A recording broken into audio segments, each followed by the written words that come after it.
என் பள்ளியின் நூலகமானது முதலாக ஊராட்சி மன்றம் கோட்டைப்பட்டினத்துக்கு வரவழைக்கப்பட்டு என் பள்ளி மாணவர்களின் நலன் கருதி ஆசிரியர்களின் கடுமையான முயற்சியினால் அந்த நூலகமானது இங்கு என் பள்ளிக்கு கொண்டு வரப்பட்டது.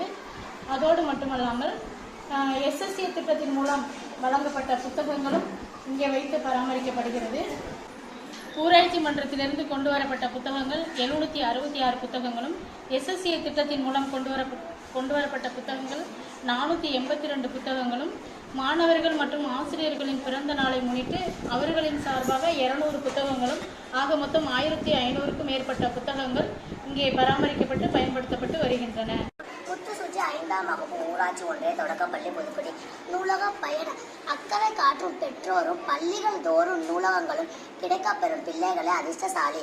நூலகம் அறிவை வளர்க்கும் இடமாகும். நமது மொழி வளர்த்தை பெருக்குவதற்கும் சரளமாக வாசிப்பதற்கும் நூலகம் முக்கிய பங்கு வகிக்கிறது. எங்கள் பள்ளியில் மாணவர்களும் மற்றும் ஆசிரியர்களும் படித்து பயனடையும் விதத்தில் நூலகம் உள்ளது.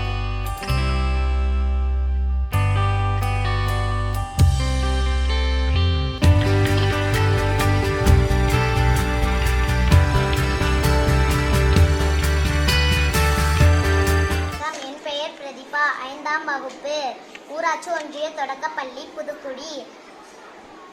1000 புத்தகங்கள் வாசித்தவன் இருந்தால் காட்டுங்கள், அவனே எனது வழிகாட்டி. ஜூலியஸ் சீசர் அவர்களின் கூற்றுப்படி எங்கள் பள்ளியில் நூலகத்தை எவ்வாறு பயன்படுத்துகிறோம் என்று ஒரு சில வார்த்தைகள்.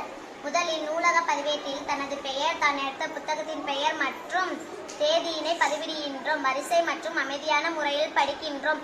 விரைவான முறையிலும் எழுதி கொண்டு படிக்க கூடாது. எடுத்த புத்தகத்தை எடுத்த இடத்தில் வைப்பதோடு